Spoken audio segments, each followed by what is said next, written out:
Good afternoon. This is Jim Ray, Road to the Autry Masters. We're talking with artists from the Masters of the American West exhibition at the Autry Museum in Los Angeles. This afternoon, we are thrilled to have with us Len Chmiel. He's a wonderful artist, speaking with us from his home in Hotchkiss, Colorado. Len, welcome. Thank you for joining us. Thank you. Glad to be welcomed. Len, I like to start these things up getting a little bit of information about your background. Would you share with us your kind of story about your artistic upbringing, how you got to be the wonderful artist that you are today? Yeah, well, I started when I can remember back when I was 5 years old, drawing on brown paper bags in Chicago, which is where I was born. And then we moved to California, and I took art classes in high school and junior high school, and actually when I was in high school, I used to in California, I used to pinstripe cars and do flame jobs. Cool. Actually paint cars and airbrush T-shirts at car shows and things. Typical Wow. California upbringing, and not many people do it. I guess it's not typical. So you and John Garrity must have had some car stories to tell. Well, we never did. That's funny. Yeah, I never even thought about that. Yeah, huh? But anyway, that I was in with hot rodders and stuff like that. Yeah. But always on the periphery of it. I never raced or anything like that. But and then after high school, I hired on as a technical illustrator with an outfit called Butler Publications, and I became the assistant art director at Cannon and Sullivan Publications, and went to night school, going to the Art Center College of Design in LA. For 3 years or more. And I was working in aerospace at that point at Hughes Aircraft in the art department.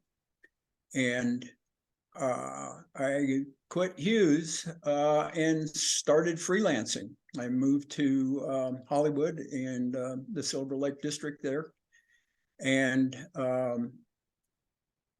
had a pretty good little business going with illustration and design. And I then moved from the Silver Lake area to Redondo Beach and continued my freelance business, and then decided I wanted to paint. So I did that. I quit, pulled it all up, and left and came to Colorado. And started all over again here as a painter, which was a bit rocky to start, as you would imagine. And that was in, oh gosh, that was in 1971. So wow. It's been quite a while, and I've been painting ever since. Just keep plugging away, and one thing you have to do is you just have to stay with it. And I did, and this is where I am today. So, and we're very fortunate that you did. Well, so early 70s, you started your painting career. Today, you're in the Masters of the American West. You're in the Prix de West. You have, I'm sure you probably have got works in both of those museums, and you're nationally acclaimed artist. How did your career progress to the point that you got to this level of really highly nationally recognized exhibitions? Persistence. I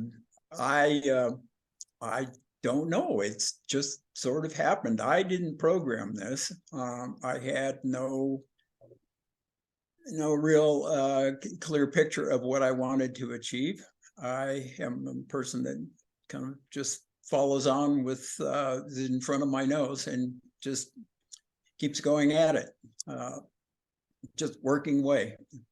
When I was in publications, we often had 80, 90, 100-hour weeks. And so I got a lot of experience in a short period of time, or, like years of experience in just a couple of years, or several years, I should say. And but as far as how I got to what I'm doing with my paintings now, it's just stayed with it. And when an opportunity came to put work in a show, I did. So just kept at it.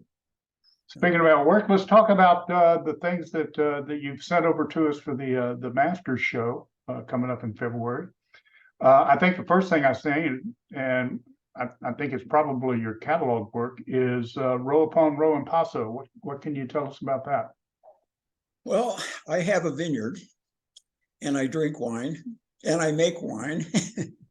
And I love looking at vineyards, the techniques that different vineyards use, and excuse me. And Nancy is my partner from Paso Robles, and I really wasn't familiar with the vineyards there, because the last time I had been there was when I was in high school. Mm-hmm. And that was just a weekend. And so the opportunity came up, and I take my paint box with me everywhere I go. I've traveled pretty much, I haven't been to Australia, and I haven't been to Africa, but I've been to just about everywhere else, Nepal and Europe several times and so forth. And I go on painting trips, and I paint small paintings, and then I develop those small ones into larger ones. And with this instance, I just work for my photo reference for this piece, although I did a smaller one, but not of that particular subject.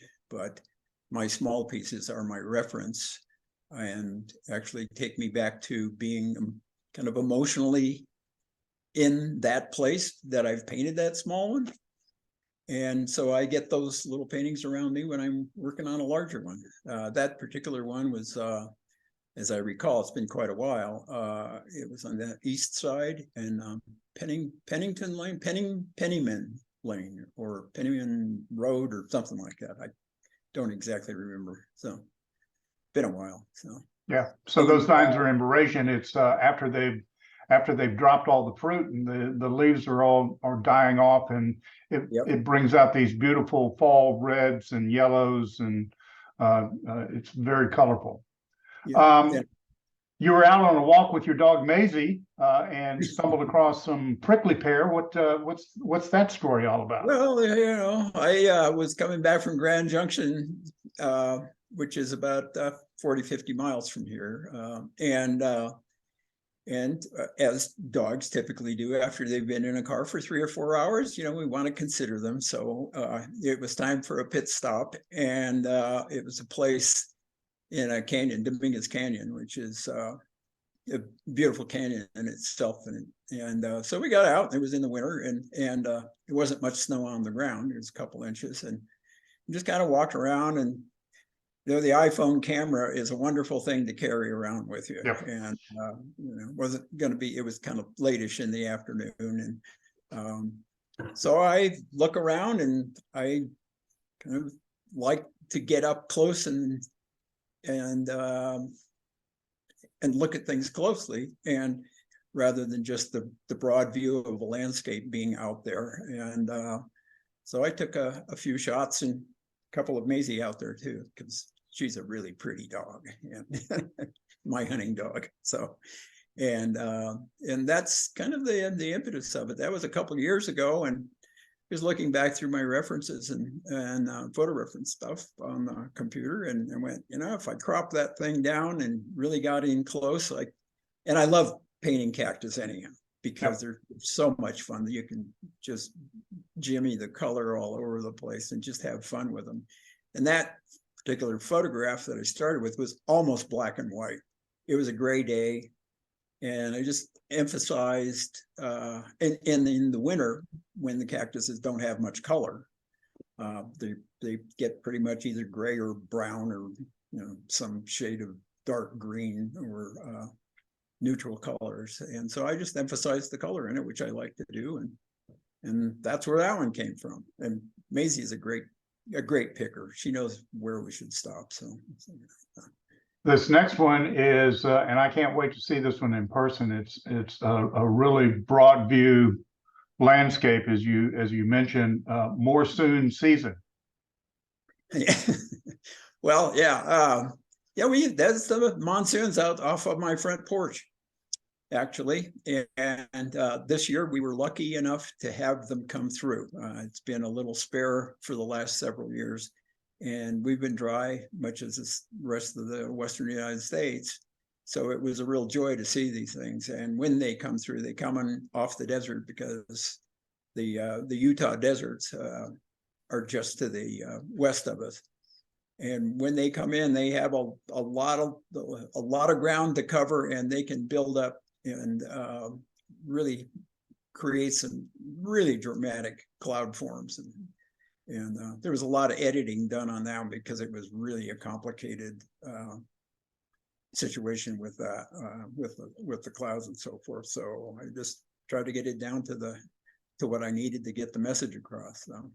One thing I'm missing, being a Texas expatriate, is the thunderstorms that we used to get there on a regular basis. But I'll tell you what, in this last week out here in California, we've had more than that we can say grace for. I mean, I think here in LA, where we are in LA, we're somewhere between 10 and 12 inches in the last 2 weeks, which is typically what we get in a good year in LA. So my daughter Julie is in Santa Cruz, one of my daughters, and it's been pretty bad out there. And I remember growing up in LA and being right near the LA River when we had big storms, and it would, in Long Beach, boy, it would be all the way up to the bridge, maybe even sloshing over a little bit at times. So yeah, I think they're going to be dealing with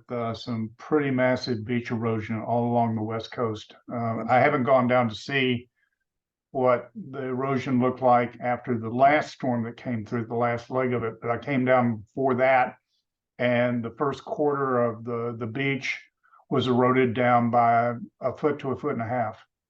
It's pretty shocking. Yeah. So the last thing we got to talk about here is your miniature Vacancy. What's the story of that little guy? Well, that scene is in McElmo Canyon. Maybe I shouldn't be naming these places. That's fine. It's fine. Well, it's all no, fair. I mean, when you do this sort of thing, they get descended on. Yeah, give away all your hiding places. I have a friend who's a brilliant commercial photographer and an outdoorsman, and he writes too articles for Field and Stream and things like that. And he says, I have real misgivings about writing about these places, because then all of a sudden there's a lot of people in what used to be a pretty secluded spot. So, but anyway, it's a great little canyon, and I was on the way back from Utah and in the last October, and it was October before last, excuse me, and there was just the great cottonwoods along the creek, and there were old abandoned farmsteads, and there used to be a lot of apple orchards in the canyon near Dolores and Cortez, in that area down south. And so I just created a little painting. So when we I put all these paintings up while you're talking about them, and in post-production, so people can see the painting and the title and the dimensions. And I'll look this one up on the map and stick the map right next to it for you. Okay. As with all landscape painters, we don't paint the scenes, most of us anyway, the way they actually exist. I'm manipulating the mountain if it doesn't fit with the way I want to compose the thing, or the piece. Take out the telephone wires. Yeah, that place doesn't actually exist as it is shown there. None of those paintings do. Well, that's kind of the next thing I want to talk to you about, and that is when you see a scene, how do you or how do you know when you see a scene that this is something that you want to represent in your art? I don't go out with an idea, or maybe an idea in mind, but maybe not, and more likely than not, I don't have an idea in mind. I just will stop at a place or go to a place and just wander around until whatever it is about that place sort of identifies itself in my head. I don't, I can't put a label on it. It's about that place rather than of the place. It's of the place, and then I settle on a subject. Composition is the primary thing for me because it's the foundation of just about everything, architecture, just etc. And design it the way it fits for me, and very often, I'll make some changes to what I originally started with in my head, and just proceed. And as I say, those small paintings, and I do the same things when I'm working for my reference, my photo reference, and I look and ponder and look some more and go away and then come back, maybe a year later and wonder what I did. I may make a few pencil sketches with an idea and then come back to them. And do you do much in plein air, or is it mainly off of reference materials? Oh no, I started out when I started painting. Almost all of it was outside. I borrowed a sketchbox easel from a friend of mine in Denver, and we had a drawing group where we had models and so forth. And he was a neighbor who was an artist, and a couple blocks away. And I borrowed this sketchbox easel from him and took what I had, a palette of paints from, I don't know, it was probably 20 different tubes of paint in my box, and went out for the first time and went, well, this is the last time I'm going to do this because there's just not enough time to fuss around with all of these paints. So I went back, and that kind of turned my life around because I had been an illustrator, much more detail in my work. And when you're outside working, you can't do it. But I just fell in love with painting outside, and I limited my palette down to about 8, primary colors, a warm and a cool of each of the colors, and of the primary colors, and then just started painting. And I would do 40, 50, 60, 70, 80 of those a year. When I would go to my trips to Europe, I was painting gardens primarily because I was having a garden show at my old galleries, and I'd go for a month and paint 50, 60 paintings, including travel time and everything else, small ones. Now, would you do sketches in the field and then do finished works in the studio from the sketches? Well, I don't use the word sketches for the work I did outside because I always went at them as they were small paintings. Little paintings, yeah. Unto themselves. I mean, a lot of people do just go and look for something to supplement what they're doing in the studio, but I made small paintings. That was up to me. Dan Pinkham has got hundreds of small paintings that are the basis for his large studio works. Literally hundreds, and he won't sell any of them. They're just there as his recollection of that scene. Mm-hmm. Well, I sold mine. I have different strokes for different folks. As far as I was concerned, they were small paintings. Yeah. And I had 14 one-man shows with my old gallery, and a lot of the shows, they'd have 30 pieces in them, and I might have 4 or 5 larger pieces, and the rest of them were small paintings. Yeah.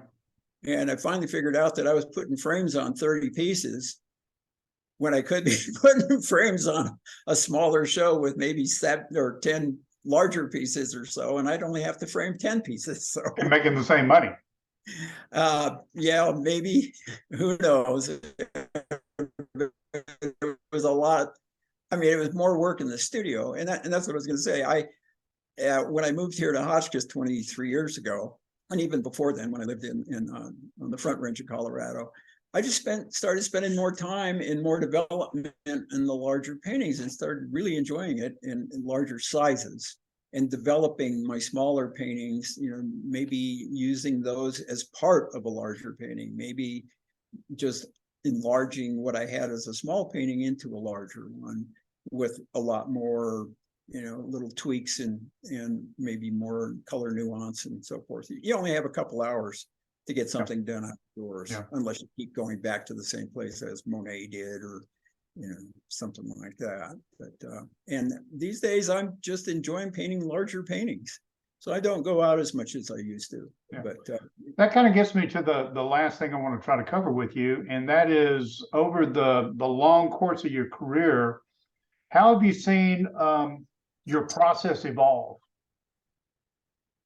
Well, when I first started working outdoors, I was really arbitrary with color, and try to make the designs more obvious. And these days, you know, they've just evolved into a little more detailed than perhaps I used to do. Generally, I mean, I paint the subject the way my brain tells me it needs to be painted, whether it needs more detail or less detail, more, you know, just, it's always in flux. It goes back and forth with all these elements. So I would say that I have spent more time in development on the big ones, the larger pieces. And I try to continually try new things. And in the last few years, I've been using paint application techniques that I didn't want to even think about, when I was earlier on, because they're not as spontaneous feeling as the on the spotters, as I call them, are. And I always earlier on would try for that same degree of spontaneity. I wanted them to look like they were just stood up in front of and just painted until they were done, even though they may have taken me 3, 4, or 5 weeks. I would paint in patches and then not go back to them and just develop areas. But I'm always trying something different. It keeps me curious and satisfies my curiosity. So great. Well, Len, thank you so much for spending time with us, sharing your story about your work and your style and your background. Hope that we'll see you and Nancy at the Masters in February in Los Angeles. And thanks again for spending some time with us. Okay, thank you. And it's been great. Like what you're doing. I think this is a great idea. So thanks. Seeing a lot of very interesting stories come out of it. So very happy with the way it's playing out. Good, neat, great. Thanks, Jim.